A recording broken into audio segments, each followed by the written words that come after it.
Hello students, I am B L Chaudhary, team botany CLC Sikar. हाँ बेटा, स्वागत है आपका लेक्चर नंबर 68 में। प्रीवियस लेक्चर 67 में बेटा अपन ने प्रासरण और प्रासरण दाब, ऑस्मोसिस क्या होता है और उसके बाद अपन ने ऑस्मोटिक प्रेशर, प्रासरण दाब, यस बेटा, जो NCERT के अंदर थिसेल फनल प्रयोग के द्वारा दे रखा है। तो उसके थ्रू मैंने आपको बताया था, सारी बातें हो चुकी थी, लेकिन कुछ और पॉइंट ओपी से रिलेटेड उनको अपन समराइज करेंगे यहाँ पे, जो प्रासरण दाब से संबंधित हैं। यस बेटा, देखो बेटा, अपन ने प्रासरण दाब की जो परिभाषा दी थी वो क्या दी थी बेटा। जब आप समझ सकते हो कि बीकर में जब अपन थिसेल फनल को रखते हैं या फिर नॉर्मली अपन ऐसे कर देंगे, शुद्ध जल से किसी विलयन को पृथक करते हैं, तो जल के अणु अपनी उच्च सांद्रता से निम्न सांद्रता की ओर जा रहे हैं, ये तो प्रासरण है।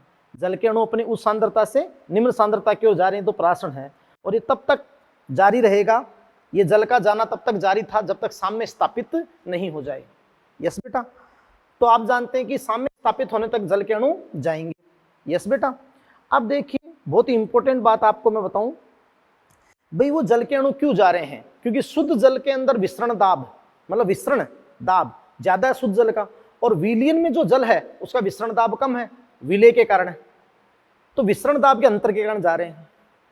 फिर आपको एनसीईआरटी ने एक बहुत सुंदर लाइन दे रखी है बेटा, कि यदि आप उस थिसिल फनल में अगर आप बेटा आप जानते बेटा कि ऊपरी भाग से बाह्य दाब लगाया जाए, क्योंकि कीप के अंदर बाह्य दाब लगाया जा सकता है पिस्टन से, तो अगर आप पिस्टन की सहायता से बाह्य दाब लगाया जा सकता है और आप लगाएं, और आप दाब लगाते रहें ताकि जल के अणु विस्तृत नहीं हो सके, तो अपन ने क्या कहा था कि प्रासरण दाब की उतनी वैल्यू के बराबर है।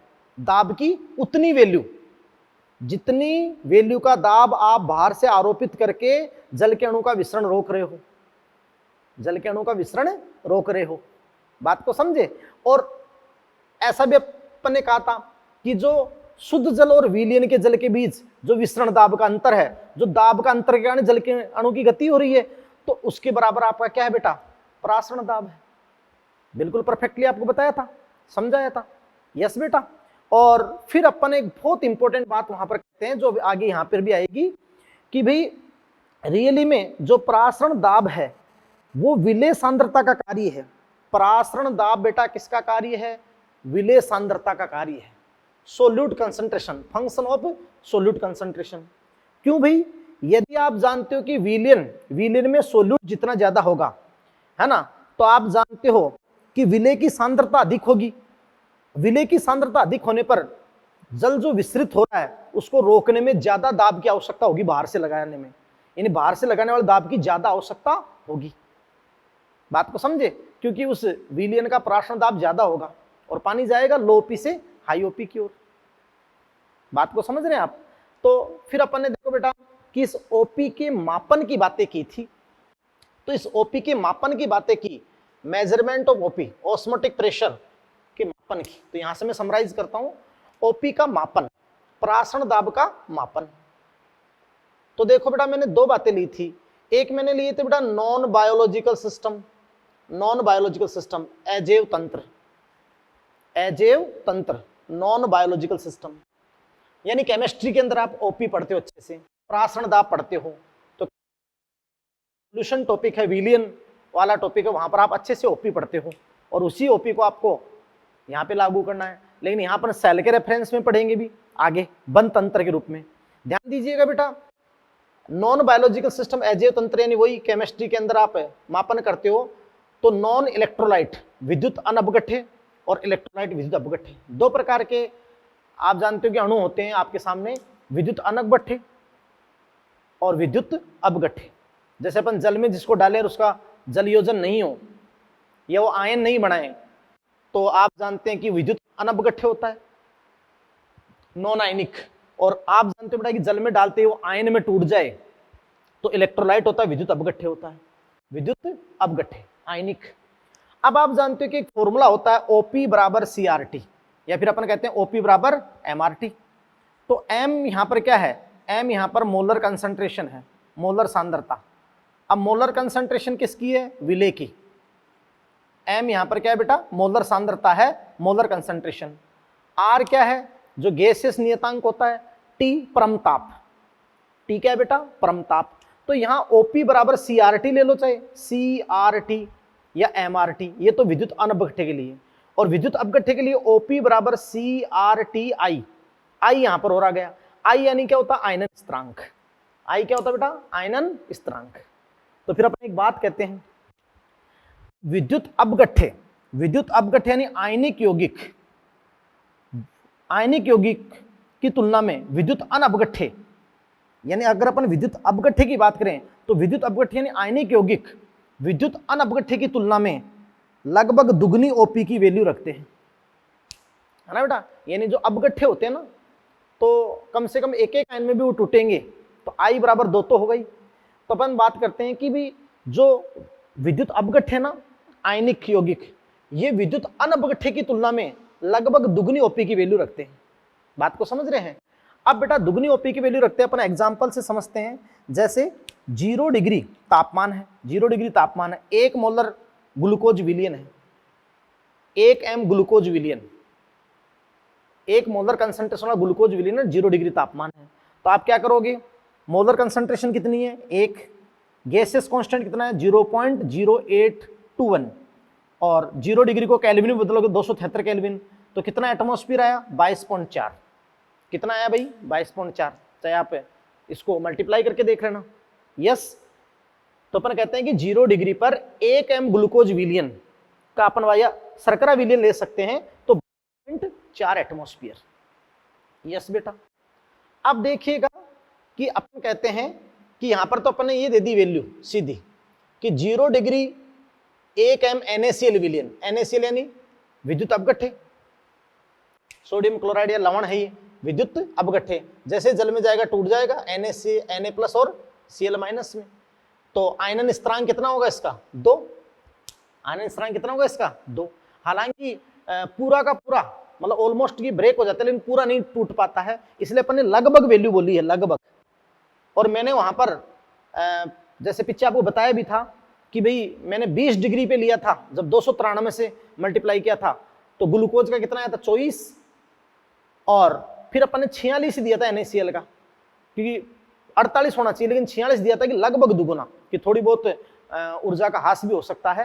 तो आप समझ रहे हैं बेटा कि यहाँ चलो फिर मैंने 1 m से कर दिया कि 0 डिग्री 1 m NaCl सॉल्यूशन, तो 1 0.081 273 इंटू 2 यानी 44.8, यानी इसका जस्ट डबल हो गया। थोड़ा बहुत अंतर हो सकता है, इसका क्या हो गया बेटा डबल।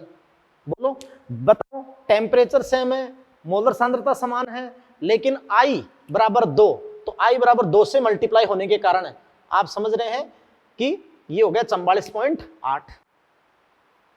फिर देखो मैंने प्रीवियस आपको एक नॉर्मल ये भी बताया था कि अगर मैं 1 m ग्लूकोज के विलियन को, ये सॉल्यूशन A है, सॉल्यूशन A, और ये अपन बात रहा कि सॉल्यूशन क्या है B है। अब मैं 1 m ग्लूकोज विलियन को और 1 m NaCl विलियन को सेमी परमेबल मेम्ब्रेन से SPM से पृथक कर दिया, मैंने पृथक कर दिया है ना। अब जल के अणु किधर जाएंगे, 1 m ग्लूकोज से 1 m NaCl की ओर जाएंगे। क्यों जाएंगे भाई, क्योंकि इससे इसका OP लगभग दुगुना है, और पानी आप जानते हो कि लो OP से निम्न OP से, लो OP से हाई OP की ओर जा रहा है।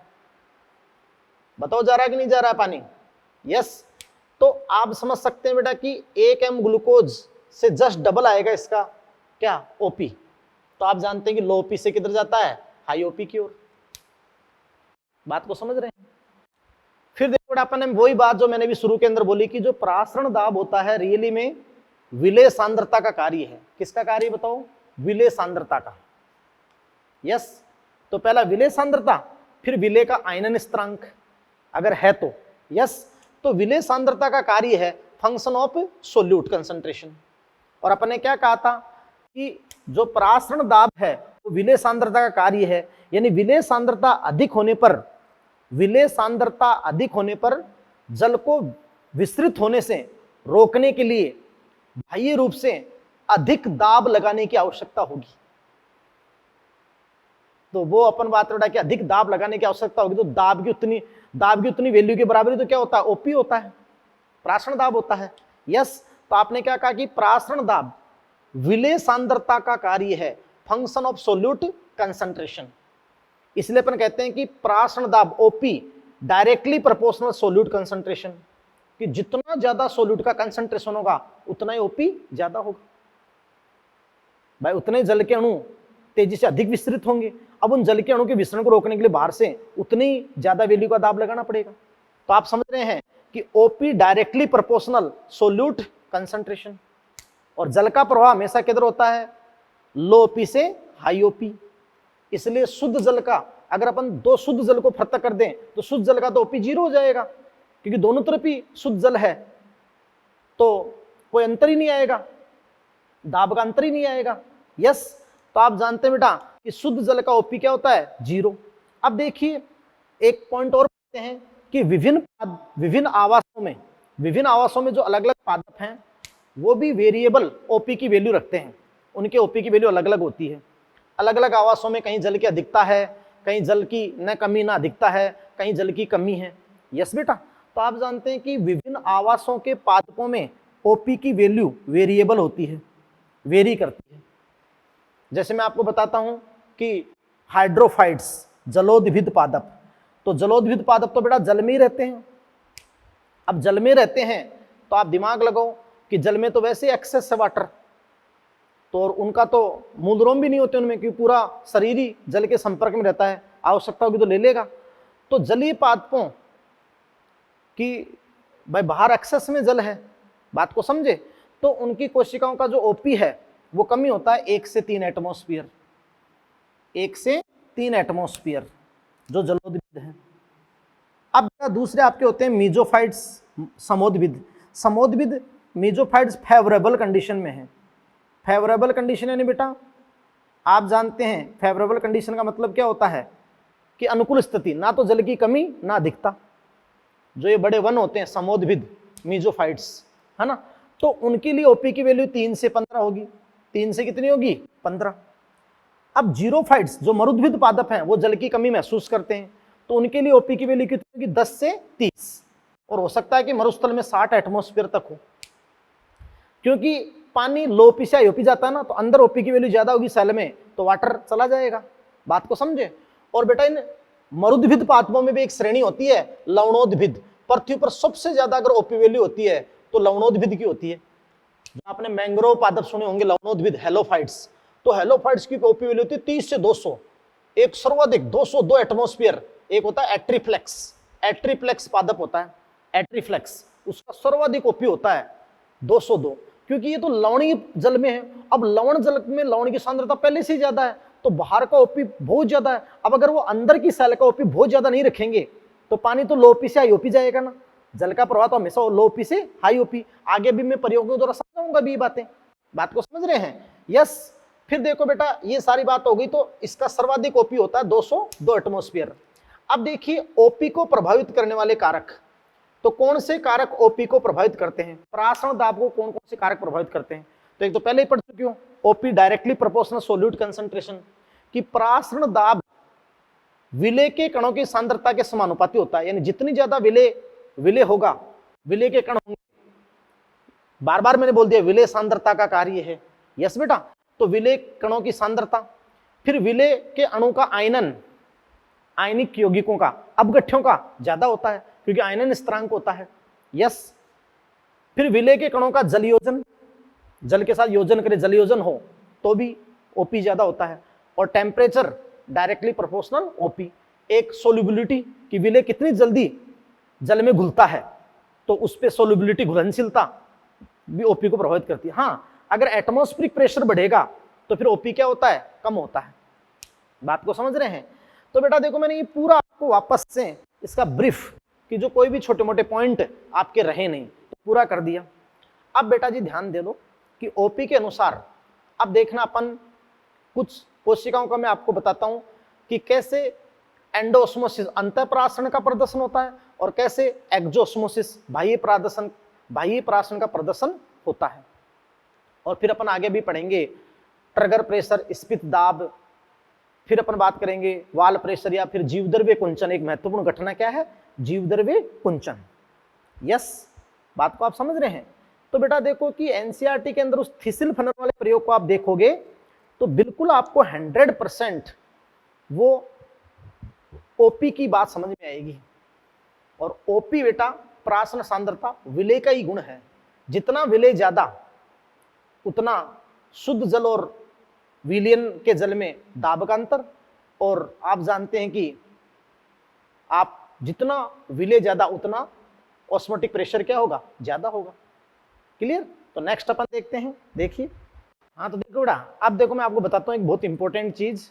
जैसे अपन ने बेटा कोशिका रस यानी जो साइटोप्लाज्म की परासरण सांद्रता है या फिर एक विलयन की दूसरे विलयन की परासरण सांद्रता से तुलना करें तो आपने क्या बताया था कि विलयन 3 प्रकार के होते हैं।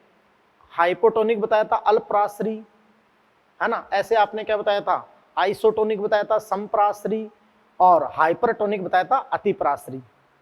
तो देखो मैं आपके सामने यहाँ पर कुछ एंडोस्मोसिस यानी अंतःप्रासरण या एक्जोस्मोसिस बाह्य प्रासरण के कुछ घटना आपके सामने प्रदर्शित कर रहा हूँ इजी वे के अंदर। और मैं सेल को यहाँ रेफरेंस ले रहा हूँ क्योंकि अपन लिविंग सेल्स या प्लांट फिजियोलॉजी का अपन अध्ययन कर रहे हैं।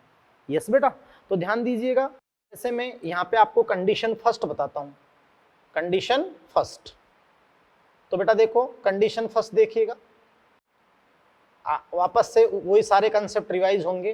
तो ध्यान दीजिएगा, कंडीशन फर्स्ट बताता हूं। जैसे मैं एक बीकर में अपन बात बड़ा कि मैं एक बीकर में मैं लेता हूं अल्पप्रासरी विलयन।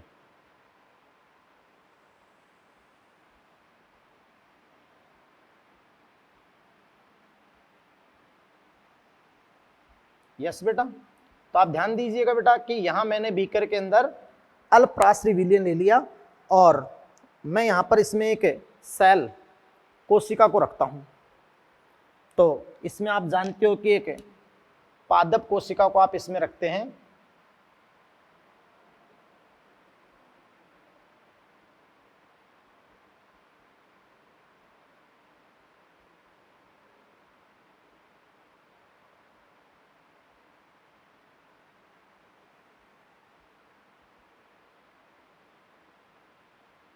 तो पादप कोशिका में तुम जानते हो बेटा कि 2 बैरियर होते हैं, 2 मेम्ब्रेन बोल दो, चाहे 2 संरचनात्मक अवरोध बोल दो, बैरियर बोल दो।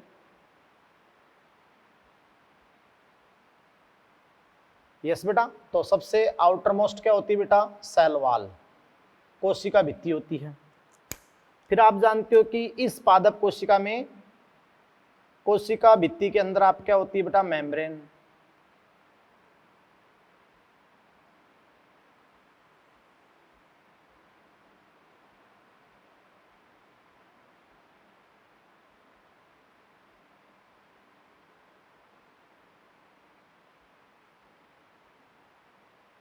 तो बेटा ये आप समझ सकते हो कि क्या है, सेल मेम्ब्रेन, या इसको आप कह सकते हो प्लाज्मा मेम्ब्रेन, प्लाज्मा झिल्ली। यस, और तुम जानते हो कि पादप कोशिका में 90% वॉल्यूम को, एक परिपक्व पादप कोशिका में 90% वॉल्यूम को कवर करते हुए आपकी क्या होती है, वैक्यूल। तो ये आप समझ सकते हैं कि पादप कोशिका के अंदर क्या होती है बेटा, वैक्यूल होती है।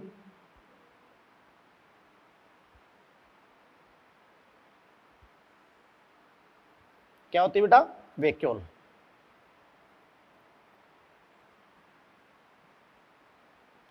और बाकी जो रसधानी हो गई, वैक्यूल हो गई। बाकी कोशिकांग तो परिधीय भाग में होते हैं। इसमें बात को समझ रहे नहीं समझ रहे? यस, अब आप ध्यान दीजिएगा, आपने जिस विलियन में इस पादप कोशिका को रखा, जिस विलियन में बेटा इस पादप कोशिका को रखा आपने,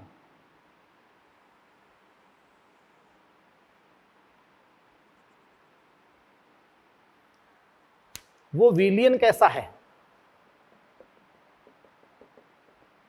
वो विलियन आपका है हाइपोटोनिक सॉल्यूशन,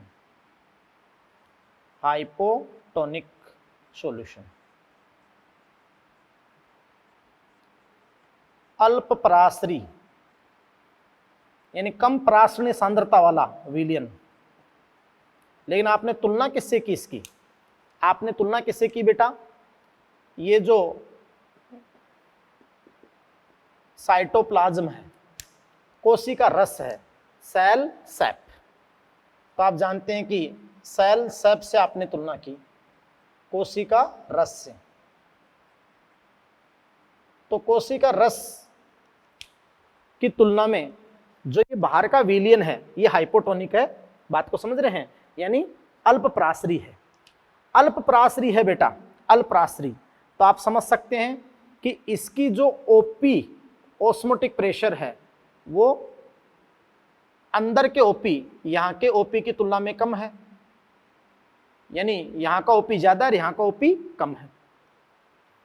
अच्छा सुनो, कोशिका के अंदर जो कोशिका द्रव्य होता है, और फिर आपने पढ़ा था ना रसदानी रस वैक्यूल के अंदर का। अच्छा, इसकी तुलना में भी इसका ओपी ज्यादा होता है। कारण क्या होता है?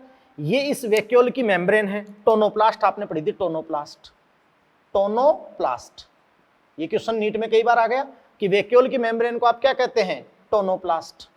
तो आपने टोनोप्लास्ट के बारे में बेटा पढ़ा, तो आपने कहा था कि टोनोप्लास्ट मेम्ब्रेन में पंप होते हैं जो आयन को सांद्रता पूर्णता के विरुद्ध कोशिका द्रव्य से रसधानी रस अंदर धकेल देते हैं। अब अंदर आयन ज्यादा है तो सोल्यूट ज्यादा है, सोल्यूट ज्यादा तो अंदर का ओपी, वैक्यूल के अंदर का ओपी ज्यादा है। बात को समझे? और ये अल्प पराश्रयी विलयन है, तो इधर जल के अणु की सांद्रता ज्यादा है। अब बताओ, जल के अणु जाएंगे कम ओपी से अधिक ओपी की ओर। तो देखो, पहले जल के अणु किसमें प्रवेश करेंगे? वैक्यूल में। पहले किसमें प्रवेश करेंगे? वैक्यूल में, क्योंकि ओपी का अंतर ज्यादा है ना। फिर वैक्यूल में जल चला जाएगा, बहुत सारा जल भर जाएगा, उसके बाद अगर रहा तो किसमें जाएगा? साइटोप्लाज्म में। और तब तक जल जाता रहेगा, तब तक साम्य स्थापित नहीं हो, तो इससे कोशिका का आयतन, सेल का वॉल्यूम क्या होगा? बढ़ेगा, है ना बेटा। जैसे क्वेश्चन आता है बेटा, बहुत नॉर्मल क्वेश्चन आता है कि यदि हम एक पादप कोशिका को अल्प पराश्रयी विलयन में रखते हैं तो बताइए कोशिका के आयतन पर क्या प्रभाव पड़ेगा? बढ़ेगा, घटेगा, अपरिवर्तित रहेगा। अगर आप अल्प पराश्रयी विलयन में रखते हो तो कोशिका का आयतन क्या होगा? बढ़ेगा, क्योंकि अंदर जल जा रहा है। यस, तो आप बेटा क्या लिख देंगे कि यहां पर भाई अंदर जल जा रहा है तो कौन सी घटना हो रही है? एंडोओस्मोसिस। एंडोओस्मोसिस, अंतःप्रासरण हो रहा है। और अंतःप्रासरण हो रहा है यानी जल कोशिका के अंदर जा रहा है, तो वॉल्यूम क्या होगा बेटा? इंक्रीज। आयतन क्या होगा? बढ़ेगा। जैसे तुम जल में किशमिश रख देते हो तो फूल जाती है ना, बताओ नहीं फूलती है क्या? यस, तो ये आपकी कंडीशन 1 हो गई। और आपको जल के अणु की गति भी समझ में आई कि लो ओपी से हाई ओपी की ओर। अच्छा, आप जानते हो बेटा कि जब कोशिका में जल जाता है, अंदर जाता है, तो पहले वैक्यूल में जाएगा, फिर साइटोप्लाज्म में, कोशिका द्रव्य में। यस बेटा, ये आपकी कंडीशन फर्स्ट हो गई। ठीक है सब। अब देखिएगा कंडीशन सेकंड, आराम से। और इधर जल के अणु की सांद्रता ज्यादा है, इधर जल के अणु की सांद्रता कम थी, हो गया। इधर जल का विसरण दाब ज्यादा है, इधर कम है। बात को समझे? जल चला गया, लेकिन विलय का गुण है, पराशरण दाब किसका गुण है? विलय का। तो इधर विलय कम है, इधर विलय ज्यादा है सेल सैप में, तो फिर इधर का ओपी कम, इधर का ओपी हाई। अच्छा, इससे भी ज्यादा ओपी इसका है, तो पहले वाटर वैक्यूल में और फिर साइटोप्लाज्म में। बोलो, क्वेश्चन इजी वे में निकाल लो आराम से। फिर देखो कंडीशन सेकंड क्या है, जो आपको मैं चेंज बता देता हूं कि ये लो जी, ताकि आपको एक बहुत महत्वपूर्ण घटना जो आगे पढ़ने में सहायता मिलेगी, अभी देखना पर पढ़ाएंगे, ट्रिगर प्रेशर, जीवद्रव्य कुंचनरी। तो ये लो बेटा, ये सेल्फ ले लेता हूं मैं।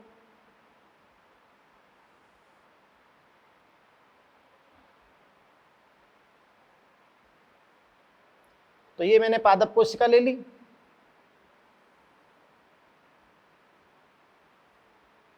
यस बेटा, और वही आप समझ सकते हो कि सेल वॉल और वो सारी बातें तो आपको बताई दी।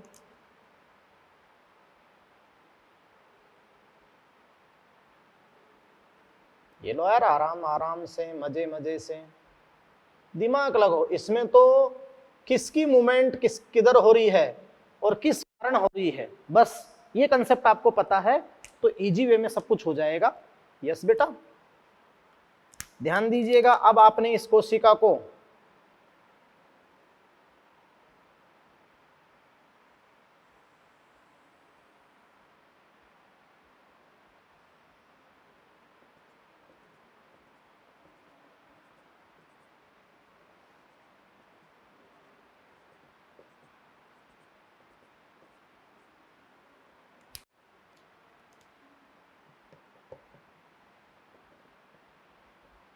ये लो बेटा, ये अंदर आप समझ सकते हो कि वैक्यूल है ही,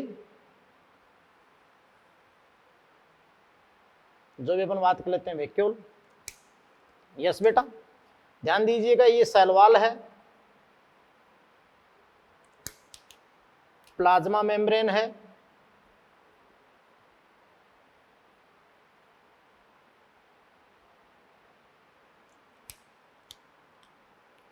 ये वैक्यूल है, समझ गए, टोनोप्लास्ट मेम्ब्रेन है ही। खैर, अब आपने इस कोशिका को किस विलियन में रखा बताओ। अब आप इस कोशिका को रख रहे हो हाइपरटोनिक विलियन में। किस विलियन में बेटा? हाइपरटोनिक। हाइपरटोनिक का मतलब हो गया अति प्रासरी। अति प्रासरी, तो अति प्रासरी विलियन में रख दिया आपने। अब इसको अति प्रासरी मतलब इसकी प्रासरण सांद्रता इसकी तुलना में ज्यादा है, तो अति प्रासरी विलियन हो गया। यानी सेल सैप की तुलना में ज्यादा प्रासरण सांद्रता है इस विलियन की, सॉल्यूशन की। तो ये आप जानते हैं कि जो सॉल्यूशन है इसकी सांद्रता क्या है? ज्यादा है। तो आप जानते हो कि यहां इसका ओपी ज्यादा होगा और इसका ओपी कम होगा। लेकिन और कम ओपी कोशिका द्रव्य का होगा भाई, होगा ही ना। और ये ओपी ज्यादा है। अब जल के अणु किधर से आएंगे? जल के अणु अपन बात रहा कि लो ओपी से हाई ओपी की ओर आएंगे। बात को समझना, बात को समझे। और फिर आप जानते इससे आएंगे। तो अब बाहर आ जाएगा पानी, बाहर आ जाएगा तो इस घटना को आप क्या कहोगे? एक्सोस्मोसिस, यानी बाह्य प्रासरण। और बाह्य प्रासरण है तो वॉल्यूम क्या हो गया? डिक्रीज। यदि तुम किसी कोशिका को अति प्रासरी विलियन में रख दोगे तो उसका आयतन पे क्या प्रभाव पड़ेगा? घटेगा। अब सुनो, लेकिन जब पानी बाहर आएगा, जब अंदर गया था तो पहले किस में गया था? वैक्यूल में, फिर साइटोप्लाज्म में, क्योंकि इसका ओपी बहुत ज्यादा था। अब ध्यान दो, बाहर का ओपी ज्यादा है, अंदर का कम है, लेकिन फिर भी वैक्यूल का ओपी इससे तो ज्यादा है कोशिका द्रव्य से। तो ये बता चुका हूं मैं, क्योंकि यहां आयन ज्यादा है। यस, तो पहले यहां पर पहले जल कोशिका द्रव्य से बाहर आएगा, कोशिका द्रव्य से बाहर आएगा, फिर वैक्यूल से। समझ गए? और आयतन क्या हो जाएगा बेटा? घट जाएगा। एक्सोस्मोसिस घटना हो गई। बात को समझे? अब यदि अपन कोशिका को समप्रासरी विलियन में रख दें, किस विलियन में रख दें? थर्ड कंडीशन, समप्रासरी। अगर आप समप्रासरी विलियन में रख दोगे आइसोटोनिक में, तो आइसोटोनिक का मतलब होगा कि जितनी कोशिका रस की, सेल सैप की सांद्रता है उतनी ही विलियन की सांद्रता है। तो जितने जल के अणु अंदर जाएंगे, कोशिका के अंदर, उतने ही जल के अणु बाहर आ जाएंगे। तो नेट मूवमेंट क्या होगी? जीरो। नेट मूवमेंट क्या होगी बेटा? जीरो। और नेट मूवमेंट जीरो होगी तो आयतन अपरिवर्तित रहेगा, न बढ़ेगा न घटेगा। तो आयतन क्या रहेगा? अपरिवर्तित। यदि अपन किस विलियन में रख दें? समप्रासरी के अंदर, तो चाहे तुम एक कोशिका दर्शा सकते हो। अगर तुम एक जल कण अंदर लोगे तो दूसरा बाहर कर लोगे, बस बराबर। तो वो समप्रासरी में, तो आयतन क्या रहेगा? अपरिवर्तित। तो बेटा ये घटना मैंने बता दी आपको।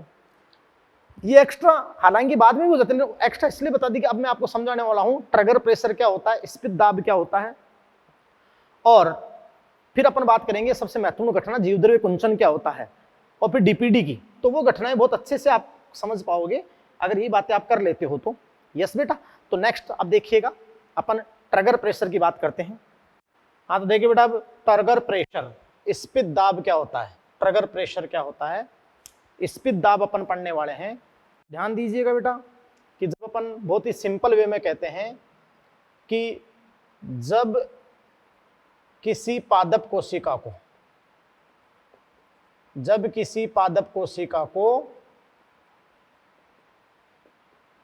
प्लांट सेल को, यस बेटा, जो भी प्लांट सेल्स हैं, तो अपन जब किसी पादप कोशिका को अल्प पराश्रयी विलयन में, अल्प पराश्रयी विलयन, हाइपोटोनिक सॉल्यूशन, अल्प पराश्रयी विलयन में रखते हैं, यस बेटा, यानी ऐसा विलयन जिसकी पराश्रय सांद्रता कोशिका रस की तुलना में क्या हो, कम। तो देखो जब किसी पादप कोशिका को अल्प पराश्रयी विलयन में रखते हैं, रखा जाता है, यस बेटा, तो आप जानते हैं बहुत इंपॉर्टेंट बात, तो जल कोशिका के अंदर विस्तृत होता है, जल कोशिका में विस्तृत होता है,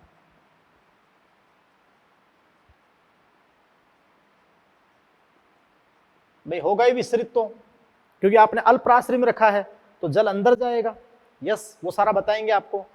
तो जल कोशिका में विस्तृत होता है, तो आप जानते बेटा जैसे ही जल विस्तृत होता है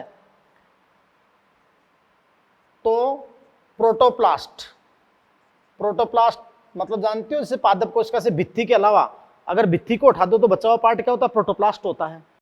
तो प्रोटोप्लास्ट जीवद्रव्यक, जीवद्रव्यक प्रोटोप्लास्ट भित्ति के विरुद्ध, जो दृढ़ भित्ति होती है, भित्ति के विरुद्ध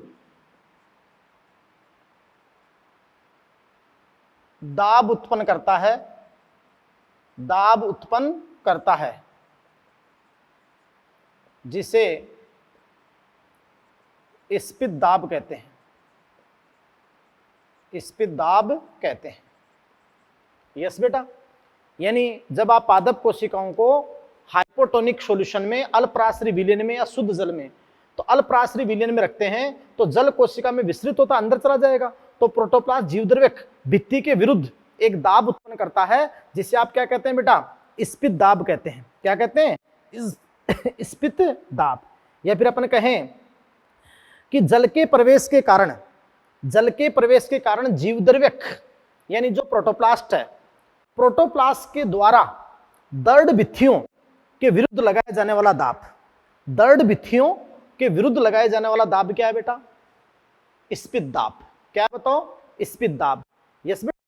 और यह अपन बात उड़ा कि अपन कहें कि कोशिका के भीतर, कोशिका के भीतर उपस्थित पदार्थों, भीतर उपस्थित पदार्थों, अब तुम बताओ कोशिका के भीतर मेनली क्या होता है। सामान्य कोशिका, अगर फ्रेश कोशिका, ताजा कोशिका है पादप की, तो अंदर जीवद्रव्य में ज्यादा से ज्यादा भाग किसका होता है, जल का होता है। किसका होता है बेटा, जल का। 85 से 90% भाग बताया था। तो कोशिका के भीतर उपस्थित पदार्थों, मुख्य रूप से जल,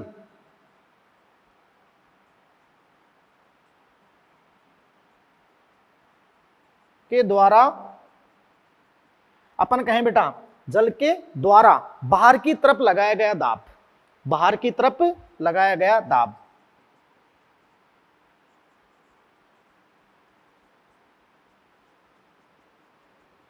लगाया गया दाब क्या कहलाता है बेटा, स्पित दाब।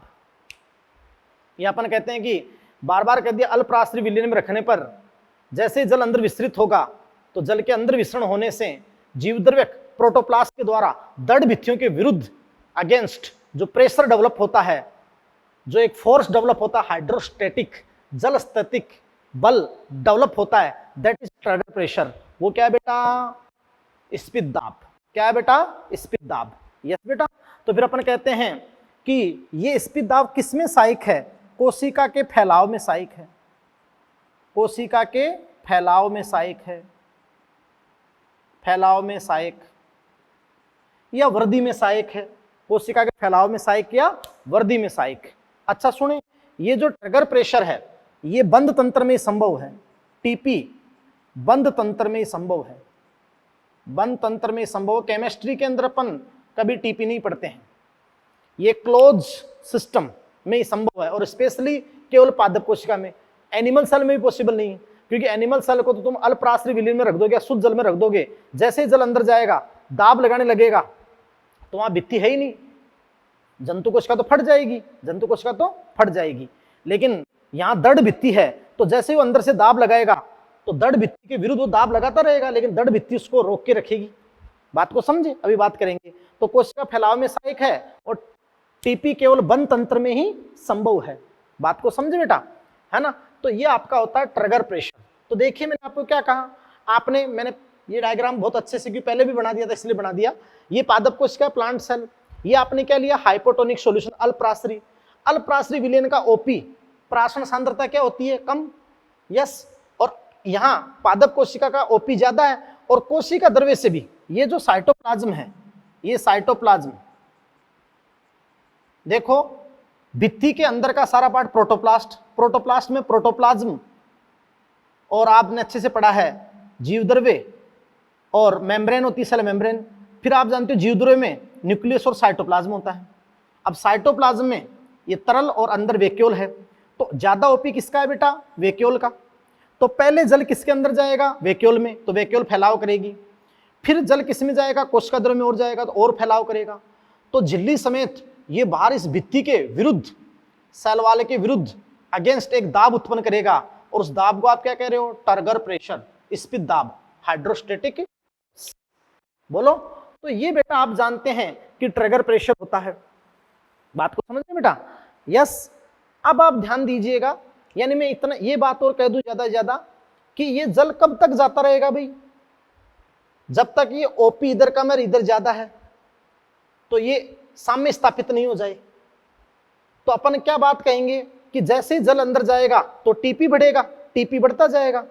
अब टीपी बढ़ते बढ़ते इस ओपी के समान हो जाएगा तो जल का जाना रुक जाएगा, है ना बेटा? तो एक बहुत इंपॉर्टेंट बात कहते हैं अपन, एक बहुत इंपॉर्टेंट नोट अपन कहते हैं बेटा, यस, कि इस टीपी ट्रिगर प्रेशर की अधिकतम मान, मैक्सिमम वैल्यू ओपी के बराबर ही हो सकती है, इससे ज्यादा नहीं। इसकी औकात ओपी के बराबर ही है, टीपी की मैक्सिमम वैल्यू बराबर ही हो सकती है, इससे ज्यादा तो ये कभी हो ही नहीं सकता, क्योंकि उतना ही जल जाएगा। बात को समझ रहे हैं आप? यस बेटा, ये आपकी बात होगी। अब सुने, देखो बहुत इंपॉर्टेंट बात मैं आपको यहां बताता हूं। फिर मैं आपको एक चीज और पढ़ाता हूं यहां पर, वाल प्रेशर। वाल प्रेशर क्या होता है? वाल प्रेशर क्या होता है? भित्ति दाब क्या होता है? वाल प्रेशर। तो बेटा देखो, वाल प्रेशर क्या होता है? भित्ति दाब। ये लो जी, WP जो आपने बताया है कि देखो बेटा, जैसे ही अपन बात करेंगे कि जो आपकी अल्पराश्री विलयन में आप कोशिकाओं को रखते हैं, तो जैसे ही आप कोशिकाओं को अल्पराश्री विलयन, पानी अंदर जा रहा है, और पानी अंदर जाता है तो आप अच्छे से जानते हैं कि अंदर जीवद्रव्य के एक दाब उत्पन्न करता है दृढ़ भित्तियों के विरुद्ध, तो वो आपका क्या होता है? Trigger pressure, trigger pressure. अब आप जानते हो उतने ही मान का एक बहुत इंपॉर्टेंट बात मैं आपको बताता हूं बेटा, कि देखो कि अब सैलवाल भी उतने ही मान का वापस एक दाब उत्पन्न करती है बराबर वैल्यू का, उसको आप क्या कहते हो? वाल प्रेशर, जो कोशिकाओं को फटने से बचाता है। यस बेटा। तो फिर आप क्या कहोगे कि सैलवाल के द्वारा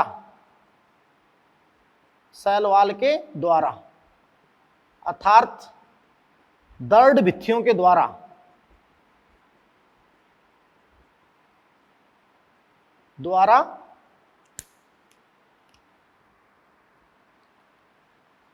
जीवद्रव्यक के विरुद्ध, है ना, जो प्रोटोप्लास्ट प्रेशर अप्लाई कर रहा है, जीव द्रव्य के विरुद्ध लगाया गया दाब, दाब क्या कहलाता है? वाल प्रेशर। तो जितना ट्रिगर प्रेशर है उतनी वैल्यू का समान मात्रा में आपका वाल प्रेशर होगा, तभी तो पादप कोशिका फटती नहीं है। यस, तो टीपी की और डब्ल्यूपी की वैल्यू क्या होगी? बराबर होगी। हाँ, और वाल प्रेशर बढ़ता ही तब है जब ट्रिगर प्रेशर आता है, स्पित दाब आता है। बात को समझ रहे हैं आप? यस बेटा। तो फिर अपन कहते हैं कि वाल प्रेशर है क्या? कि भाई कोशिका के एक सीमा से अधिक फैलाव को रोकता है ना, ये फैलाव को करता है और ये रोकता है। तो आप जानते हैं कोशिका के एक सीमा से अधिक फैलाव को रोकता है, सीमा से अधिक फैलाव को रोकता है। कौन है? वाल प्रेशर। यस बेटा, यानी कोशिकाओं को फटने से बचाता है ना, पादप कोशिका को फटने से बचाता है। अपन कहते हैं बेटा कि पादप कोशिका को फटने से बचाता है।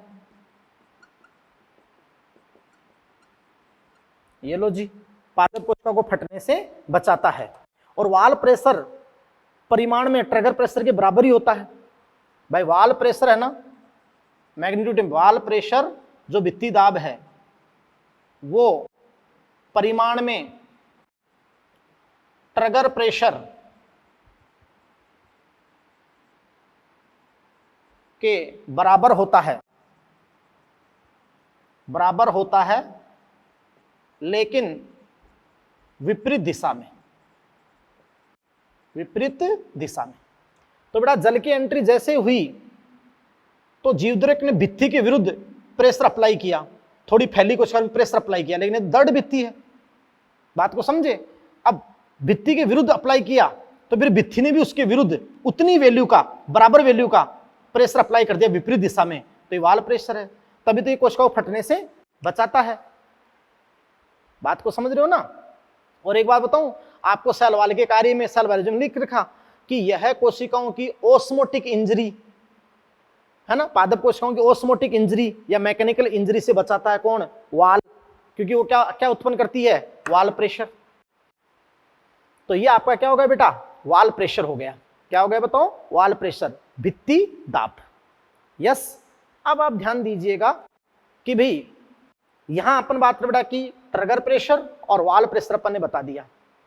अब देखो मैं आपको यहां पर इनकी दोनों वैल्यू का जो कंपैरिजन करके बताता हूं। अब देखो बेटा कि विभिन्न स्थितियों के लिए, अलग अलग स्थितियों के लिए ट्रिगर प्रेशर और वाल प्रेशर की वैल्यू सेल के लिए क्या होगी।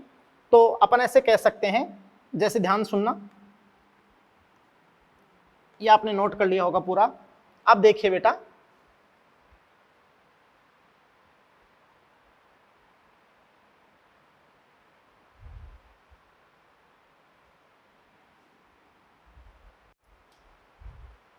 यहां पर कहते हैं कि भाई क्या, जैसे ध्यान से सुनना, ये अपन ने अल्पराश्री विलयन में इस कोशिका को रखा, इसका मतलब पानी अंदर गया, इसका मतलब इसका अंदर का ओपी ज्यादा था, इसको जल की मांग थी। जल की क्या थी? मांग।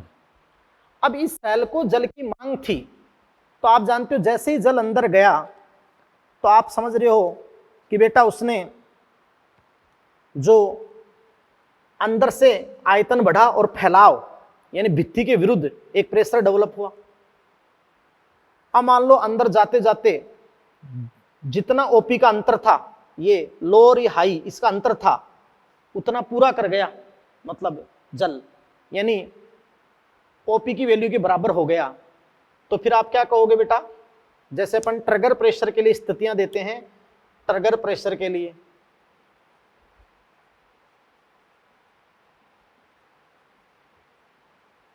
स्पित दाब के लिए, तो स्पित दाब के लिए अगर अपन स्थितियां बनाएंगे ट्रिगर प्रेशर के लिए, तो देखिए कि मान लो आप जानते हैं कि ये पानी जाते जाते कोशिका पूरी फूल गई, पूर्ण स्पित हो गई, पूरी फूल गई। तो आप जानते हैं कि एक कंडीशन आपकी बनती है कि भाई पूर्ण स्पित कोशिका, पूरी फुली हुई कोशिका, पूर्ण कोशिका, पूरा जितना पानी इसको लेना था इसने ले लिया। तो फुली ट्रिजिड सेल में तो आप जानते हो कि ओपी बराबर क्या हो गया, टीपी, ओपी के बराबर टीपी हो गया। तो टीपी उसका बहुत ही बहुत ज्यादा क्या है, पॉजिटिव है, धनात्मक है। यस बेटा, ए कंडीशन ये बन गई। ए कंडीशन ये बन गई बेटा कि अपन भाई जो सामान्य कोशिका होती हैं, जैसे पत्ती कोशिका रही होती है, आपको पता है ये जो ट्रिगर प्रेशर होता है ये पादप कोशिकाओं की आकृति को बनाए रखने में बहुत महत्वपूर्ण रोल करता है, क्योंकि अंदर से मेंटेन रखने में, क्योंकि जो काष्ठीय भाग है वो तो अपने आकृति बनाते हैं, लेकिन जो शाखीय भाग होते हैं वहां पर पानी की मात्रा में ट्रिगर प्रेशर बहुत काम करता है। अब देखिए एक कंडीशन ऐसी होती है जब कोई अतिरिक्त जल आप की कोशिका के भीतर उपस्थित पदार्थों, मुख्य रूप से जल, तो अतिरिक्त जल आया तो प्रेशर आया, प्रेशर आया। अब कोई वहां जल है ही नहीं, है ना, तो वो सलत कोशिका है, फ्लैसिड सेल। फ्लैसिड सेल अपन कहते हैं सलत कोशिका को। और सलत कोशिका के लिए बेटा देखो दिमाग लगाना कि वहां टीपी 0 होता है। टीपी क्या होता है, 0। उस कोशिका को जल की मांग रहती है, वो टीपी उसका 0 होता है। कभी कभी क्या होता है, अभी अपन आगे घटना पढ़ेंगे जीवद्रव्य कुंचन। तो जीवद्रव्य कुंचन में अपन कोशिका को अतिप्रासरी विलीन में रखेंगे तो पानी बाहर आ जाएगा, जीवद्रव्य सिकुड़ेगा। सिकुड़ेगा उस समय आप जानते हो कि जो जीवद्रव्य कुंचित कोशिका होगी प्लाज्मोलाइज्ड सेल। तो प्लाज्मोलाइज्ड सेल के लिए जीवद्रव्य कुंचन जब होगा, आपने क्या कहा था बेटा कि जब जीवद्रव्य भित्ति के विरुद्ध दाब लगाता है, फैलता तभी तो लगाता है ना, तब तो टीपी बहुत धनात्मक होता है। लेकिन जब जीवद्रव्य सिकुड़ जाएगा, नॉर्मल सेल से फिर सिकुड़ जाएगा तो फिर उस कंडीशन में टीपी ऋणात्मक हो जाएगा। ट्रिगर प्रेशर का मान क्या हो जाएगा, ऋणात्मक। प्रेशर वैसे नेगेटिव नहीं होता है कभी भी, वो डिफरेंस को बताते हैं बेटा, अंतर को बताते हैं, वैल्यू को, अंतर को बताने के लिए वहां पर बात होती है। तो ये तो आपका क्या हो गया, ट्रिगर प्रेशर के लिए हो गया।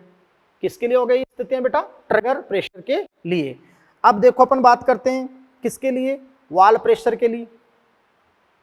वाल प्रेशर के लिए, तो वाल प्रेशर के लिए जैसे ही बातें करेंगे अपन तो ध्यान से सुनना।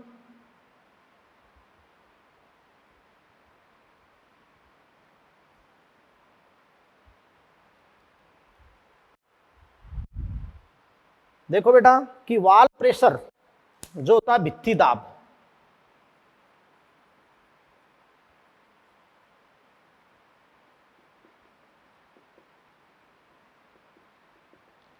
तो वाल प्रेशर के लिए बेटा अपन जैसे स्थितियां निकालेंगे इस वाल प्रेशर के लिए, यहां से निकाल देता हूं मैं, तो ध्यान से सुनना। पहली बात तो ट्रिगर प्रेशर उत्पन्न होगा तो वाल प्रेशर होगा। जब फैलाव ही नहीं है, इसके विरुद्ध फैलाव ही नहीं है, तो इधर कहां से लगेगा बल, बात को समझे। तो देखिए बेटा इसके लिए मैं स्थितियां निकालता हूं। जैसे पूर्ण स्फीत कोशिका है, पूर्ण स्फीत कोशिका पूरी फैल गई, पूर्ण स्फीत कोशिका, तो पूर्ण स्फीत कोशिका पूर्ण फुली ट्रिजिड, ये WP के लिए अपन स्थितियां निकाल रहे हैं। तो आपने क्या कहा था अभी, फुली ट्रिजिड के लिए OP बराबर क्या हो गया, टीपी यानी बढ़कर OP के बराबर हो गया, पूरी फूल गई कोशिका, तो उतना ही वाल प्रेशर होता है WP।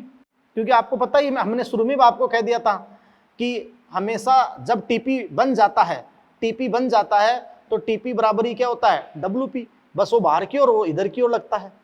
यस, ये हो गया। फिर देखो सलत कोशिका आपने कहा फ्लैसिड सेल में आपने टीपी को 0 बताया। टीपी को क्या बताया बेटा, 0। तो बेटा टीपी को आपने 0 बताया तो WP भी क्या हो जाएगा, 0। यस। और फिर अपन बात करें तीसरी कंडीशन में, आपने कहा जीवद्रव्य कुंचित कोशिका, जब जीवद्रव्य सिकुड़ गया, अभी अगला टॉपिक यही पढ़ेंगे, जीवद्रव्य कुंचन, जीवद्रव्य कुंचित कोशिका। तो जीवद्रव्य कुंचित कोशिका के लिए आपने टीपी माइनस में बताया, लेकिन WP कभी माइनस में नहीं होगा, WP बराबर क्या होगा, 0 ही होगा। क्यों भैया, कभी भी देख लिया करो, अगर जीवद्रव्य सिकुड़ता तो अंदर से जीवद्रव्य सिकुड़ता है, भित्ति अपनी जगह नहीं छोड़ती है, क्योंकि भित्ति तो दृढ़ है और निर्जीव है, भित्ति तो जहां रहेगी ना वहीं रहेगी, भित्ति कभी भी जगह नहीं छोड़ेगी, है ना। वो तो फिक्स शेप देती है ना, फिक्स शेप देती है और अंदर से मेंटेन करता है ट्रिगर प्रेशर, और वो शेप देती है पादप। तो फिर आप जानते हो कि WP TP पॉजिटिव होगा तो WP होगा उसके बराबर, अगर TP 0 होगा तो WP भी 0, लेकिन TP अगर नेगेटिव हुआ तो WP नेगेटिव नहीं होगा, WP हमेशा क्या, वो TP नेगेटिव होने पर भी WP क्या होगा, 0 ही होगा, WP क्या होगा, 0। इसलिए अपन कहते हैं कि WP अगर पैदा होगा तो धनात्मक ही होगा, अन्यथा अपन बात रहे WP 0 होगा। बात को समझ रहे हैं? तो ये मैंने आपको सारी बात बताई अलग अलग कंडीशंस के लिए, अलग अलग कंडीशन के लिए। अब बेटा देखो ट्रिगर प्रेशर का यहां महत्व पढ़ेंगे, आपके सामने ट्रिगर प्रेशर का महत्व है, तो ध्यान से सुनना कि ट्रिगर प्रेशर का क्या क्या महत्व है। तो आपको मैं बता दूं कि बेटा ये जो शाखीय पादप भाग हैं, शाखीय पादप भाग, तो उनकी आकृति को बनाए रखता है और बहुत इंपॉर्टेंट बातें मैं आपको बता देता हूं कि ट्रिगर प्रेशर का क्या क्या इंपॉर्टेंस है। यस बेटा, तो देखिए ट्रिगर प्रेशर जो स्फीत दाब है, एक तो अपन अभी आपने जैसे अपन बात रहा कि स्टडी की होगी रंध्र का खुलना बंद होना, तो यदि रंध्र को खुलने बंद होने में ये जो गार्ड सेल होती है, ये सहायक होती हैं, गार्ड सेल जो द्वार कोशिकाएं होती हैं, तो अपन कहते हैं कि अगर द्वार कोशिका स्फीत हो जाए, फूल जाए, तो रंध्र खुल जाता है, और वो सलत हो जाए तो रंध्र बंद हो जाता है। तो एक तो रंध्रीय गति में सहायक है, रंध्रीय गति में सहायक है, ऊपर लिख देता हूं मैं, टीपी का महत्व है पादपों के लिए, तो रंध्रीय गति में सहायक, पहली बात। तो आगे आएगा भी बात, है ना बेटा, रंध्र के खुलने बंद होने में अपन अभी वाष्प उत्सर्जन पढ़ेंगे तब, तो रंध्रीय गति में ये सहायक है टीपी। उसके बाद आप जानते हो बेटा कि और भी जो पादप गतियां हैं, अन्य पादप गतियों में भी सहायक है, अन्य पादप गतियों में सहायक है।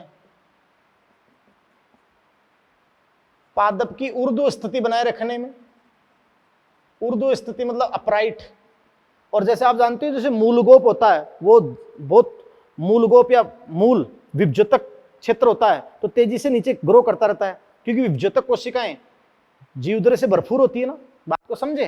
तो पादप की ऊर्ध्व स्थिति है, वृद्धि है, हाँ बेटा। और आप समझ सकते हैं कि भाई मतलब वृद्धि, ग्रोथ, मैंने आपको बताया वृद्धि में सहायक है। ऐसे ही जो कोशिकांग है ना, सेल ऑर्गेनेलीज, सेल ऑर्गेनेलीज की आकृति को बनाए रखने में ये सहायक है।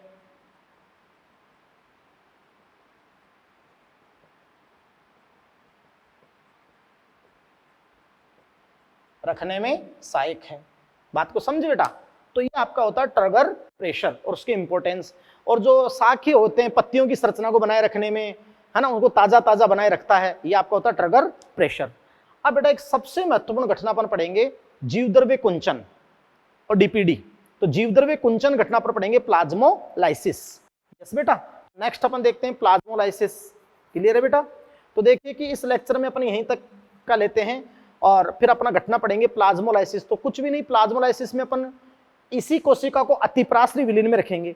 अतिप्राश्रयी विलीन में रखते ही जीवद्रव्य की हानि होगी, यानी जल की हानि होगी, जल का लगातार लॉस होगा, बाह्य प्राशन होगा, एक्जोस्मोसिस, एक्जोस्मोसिस होगा। तो एक बार तो नॉर्मल सेल होगी, ट्रजिड से नॉर्मल होगी, तब तो थोड़ा ही हुआ, लेकिन बाद में और हो जाएगा, जीवद्रव्य सिकुड़ जाएगा। जीवद्रव्य सिकुड़ जाएगा, उसको आप क्या कहते हो, जीवद्रव्य कुंचन, जीवद्रव्य कुंचन।